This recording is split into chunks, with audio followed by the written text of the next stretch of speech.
वहाँ से बेटा हम रात को निकले, लेकिन अल्लाह की मदद हमारे साथ थी। इतनी बारिश हुई कि अल अमान अल हफीज, हमने ज़िंदगी में इतनी बारिश नहीं देखी कि हम अपने एक कमरे से दूसरे कमरे में नहीं आ सकी, जबकि कमरे साथ साथ अटैच ही होते हैं। लेकिन नहीं, सब लोगों ने कहा बारिश हो रही है, अब कोई नहीं जाएगा, जो होगा देखी जाएगी। सुबह को पता चला कि जो हमने पुल क्रॉस करना था, वहाँ हिंदू लोग सारे वो तैयार थे कि उन पे हमने हमला करना और उन्हें मार देना है। अल्लाह मियाँ ने हमें बचा दिया। उसके बाद फिर वहाँ एक थानेदार साहब आ गए, हमारे अब्बा जी उनसे मिले, बड़े लोग जो थे हमारे अपने शहर की, वो उनसे मिले। हमारे अब्बा जी से उन्होंने कहा कि हम मकान की अपने हवेली की चाबियाँ आपको दे के जाएंगे, तो लिहाजा आप एक वादा करें कि यहाँ से जितने भी हम लोग हैं मुसलमान, वो बखैरियत तमाम पाकिस्तान चले जाएं। आप यहाँ से निकालें हमें, आगे अल्लाह मालिक है। उसने कहा ठीक है। उसने कहा आप बेफिक्र रहें, मैं एक एक बच्चा यहाँ से खुद खड़ा होके ना आपको अम्बाले भिजवा दूँगा।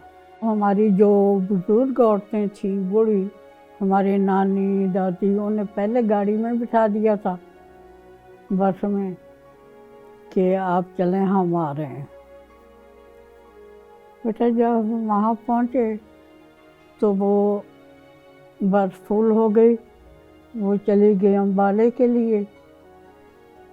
हम अपने चचा के मकान में चले गए जो पास ही था। हमने वहाँ देखा कि हमारी वालदा नहीं नज़र आई हमें। मैं तो मेरा छोटा भाई, हमने हाथ पकड़ा और कहा कि चलो देखते हैं अम्मा कहाँ है। जब हम अपने घर गए हैं तो वहाँ हथौड़ों के साथ लोहे के जो वो ताले लगे हुए थे वो तोड़ रहे थे। हमने कहा क्यों तोड़ रहे हैं? और उनका जाओ, अब ये हमारा मकान है। हम वहाँ से वापस आए और कहा कि अम्मा हमारे मकान को तोड़ रहे हैं, ताले तोड़ रहे हैं और जल्दी चलो। उनका नहीं बेटा, अब हम वहाँ नहीं जा रहे, कोई बात नहीं। हमारे पास कुछ नहीं था, औरतों पे बुर्के थे और अपने बच्चे उठाए हुए थे, किसी के पास कोई सामान नहीं था। अलबत्ता जेवर जो था हमारा अम्मा का,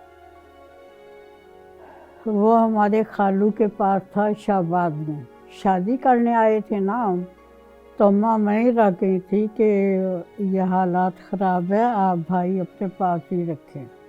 हम वहाँ से अम्बाले आ गए बेटा। जब अम्बाले आए हैं तो वहाँ हमारे चचा का मकान था, हमारा अपना भी था मकान। हम वहाँ गए हैं, कर्फ्यू ऑर्डर शुरू हो गया, खाने को कुछ नहीं मिलता था। हमें 24 घंटे में एक रोटी मिलती थी। हमें तो लगती थी भूख। हमने कहा नहीं, डबल रोटी हो, मक्खन हो, ये हो वो।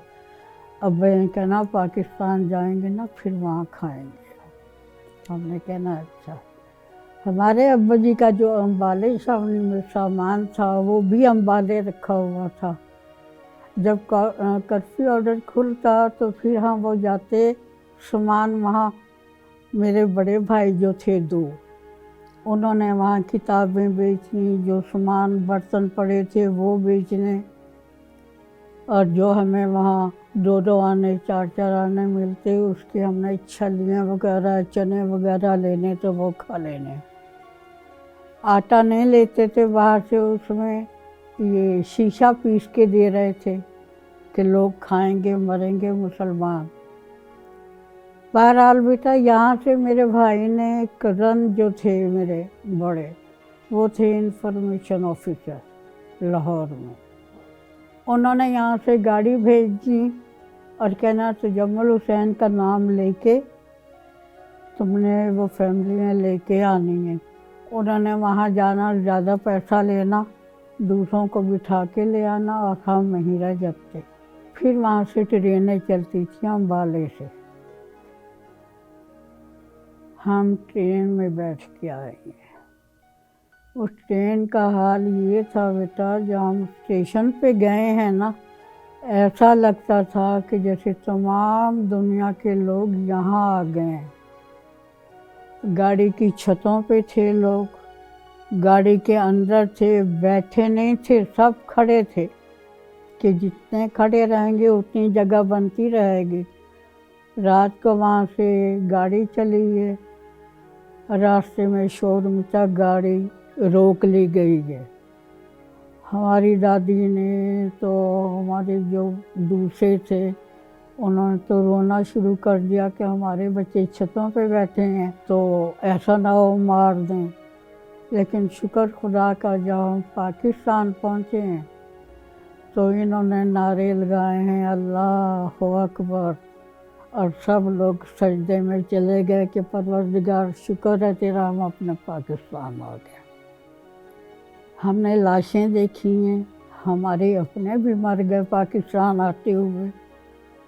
میرے ایک ماموں تھے، انہیں شہید کر دیا تھا۔ پھر ہماری بہن کا ایک بچہ تھا، وہ وہیں شہید ہوا، صحن میں قبر کھودی، اسی طرح دفنا کے چلے آئے۔ لوگوں نے ٹوکروں میں اپنے بزرگوں کو اٹھایا ہوا تھا اور سروں پہ اٹھا کے چل رہے تھے، پیدل چل رہے تھے قافلے۔ ہم نے بہت کچھ دیکھا، اور یہ پاکستان اللہ جانے کتنے لوگوں کی قربانی دے کے یہ پاکستان بنا ہے۔ انڈیا میں ہم نے قائد اعظم کو بھی نہیں دیکھا، نہیں فاطمہ جناح کو دیکھا، لیکن ان کے فوٹو ہمارے پاس تھے۔ جہاں وہ تقریر کر رہے ہیں وہ فوٹو ہمارے پاس آتے تھے، پھر ابا جی، ہمارے چاچا جی سب لے کے آتے تھے، لیکن ہم نے انہیں باقاعدہ حیات نہیں دیکھا۔ وہ کہتے تھے کہ یہ ہمارے بانی پاکستان بنیں گے، یہ ہمارے لیے انڈیا کے ساتھ، انگریز کے ساتھ جھگڑا کر رہے ہیں کہ ہمارا اپنا ملک ہونا چاہیے، ہم آزاد رہنا چاہتے ہیں۔ تو یہ ہمارے قائد ہیں، ہم نے ان کا کہا ماننا ہے، اور یہ ہمیں پاکستان علیحدہ سے لے کے دیں گے۔ پٹیالے میں تو قتل عام ہوا ہے، مسلمانوں کو اتنا مارا گیا۔ بہادر گڑھ کے قلعے میں وہ لوگ چلے گئے ہیں سارے، انہیں کہا گیا کہ تمہیں محفوظ کرنے کے لیے ہم نے قلعے کے دروازے کھولے ہوئے ہیں، یہاں آؤ۔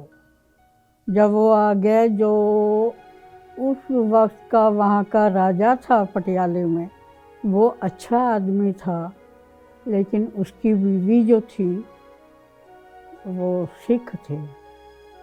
وہ گئی، اس نے بہادر گڑھ قلعے کا اور جا کے سارا معائنہ کیا، اور کہتے تم نے تو کہا تھا کہ مسلمانوں کو ہم نے ختم کر دیا، یہ تو یہاں اسی طرح ہے۔ انہوں نے جوان لڑکیوں کے جلوس نکالے مادرزاد ننگا کر کے، گولی چلا دی، سب لوگوں کو وہاں مار دیا گیا۔ کنویں جو تھے پانی والے وہ بھر گئے، مسلمان عورتوں نے چھلانگیں لگائی ان کنوؤں میں۔ پٹیالے میں بے انتہا ظلم ہوا، جیسا کہ لاہور میں ہوا ہے۔ لاہور میں بھی بہت ظلم ہوا ہے۔ جنہیں ہم اپنا مکان دے کے آئے وہ لاہور کے سکھ تھے، انہوں نے کہا تھا ہمیں صرف جو ہے ایک کمرہ دے دیں۔ ہمارے والد صاحب نے کہا کہ یہ سارا مکان آپ کا، ہم نے تو اب رہنا نہیں ہے، ہم نے تو پاکستان جانا ہے۔ قتل عام تو بہت ہوا ہے، کم از کم 5-6 لاکھ لوگ مارے گئے ہیں۔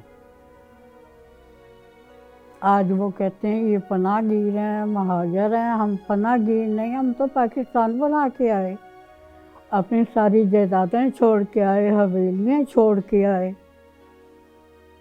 جو وہاں عیش عشرت تھا وہ ہمیں پاکستان میں نہیں ملا۔ चोरियां बहुत ज़्यादा हुई। सब लोग इकट्ठे होके थानेदार के पास गए। उन्होंने कहा जी तुम्हारा कोई शक है? लोगों से पूछा। उन्होंने कहा आप पे है शक, जब से आप आए हैं चोरियां ज़्यादा हो गई। क्यों? जब तक पुलिस साथ नहीं होगी चोरी नहीं होगी। इतना लोग दबंग थे कि वो कतन परवाह नहीं करते थे। अंग्रेज़ का ज़माना था, जो बात करनी है साफ बात करो। थानेदार का तबादला हो गया, तबादला नहीं बल्कि उसे मुअत्तल करके घर ही भेज दिया उन्होंने। इंसाफ का ये हाल था। मैं यही कहूँगी कि हमें, अगर हम अपने इस्लाम के जो असूल हैं उन पे चलें तो हमारे मुल्क में ये बच्चियों का अगवा, बच्चियों को कत्ल कर देना, चोरियाँ डाके, कराची में क्या कुछ नहीं हो रहा, ये सब ख़त्म हो सकता है। अगर हमने इस्लाम की पैरोकारी ना की तो ये मुल्क बिल्कुल परेशान हो जाएगा, जैसा कि अब इससे भी ज़्यादा होगा। तो हमें अपने इस्लामी रस्तों पे, इस्लामी सुझावों पे चलना, काम करना चाहिए, जिससे कि हमारे मुल्क में ये जुराइम पेशा लोग, ईमानदारी सब ने छोड़ दी है। हर कोई अपने अपने नफ्स का गुलाम है। क्यों? जब तक हम अपने जो हमारा मोहम्मद आले मोहम्मद का सबक था हम वो नहीं पूरा करेंगे, हम कभी खुशहाल नहीं हो सकते। ईमानदारी इसे अपनाएं। हमने अपना जो ज़माना देखा है ना बेटा, हमारे अब्बा जी दिल्ली हैं, वहाँ से इतला आ गई है कि आ जाओ बच्चों को लेके दिल्ली। हमारी अम्मी अकेली अपने बच्चों को लेके गाड़ी में बैठ के दिल्ली पहुँच गए। किसी ने नहीं पूछा कि ये ड्राइवर तुमने इतना क्यों पहना हुआ, हम ये छीन लें। नहीं, हिंदू मुस्लिम बहुत इत्तेफाक से थे। इवन के शादियों में हिंदू लोग अपना अपना गिफ्ट लेके आते थे और कहते थे ये कुंवारी कन्याओं की शादी हो रही है, ये हमारी तरफ से हमारी बच्चियों के लिए गिफ्ट है। अब मुसलमान नहीं दे रहा किसी को भी। मोहल्ले में कोई बात हो जाती है पता नहीं है, उन्हें हमारा पता नहीं, हमें उनका पता नहीं है। किस बात की मुसलमान नहीं है? हमने अपने तौर तरीके ख़त्म कर दिए कि ज़माने ने अपना चलन बेच डाला। ये तब इतनी नागहानी आफतें, ये अल्लाह का अताब है, ये आजमाइश नहीं है। आजमाइश होती है नेक लोगों की। हम तो गुनहगार आदमी हैं, बहुत ज़्यादा गुनहगार हैं।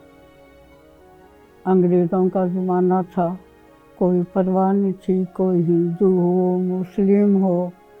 अगर मुस्लिम भी कोई गलत काम कर गया मुसलमान के साथ, तब अंग्रेज़ों ने भी इंसाफ से उसका फ़ैसला किया है।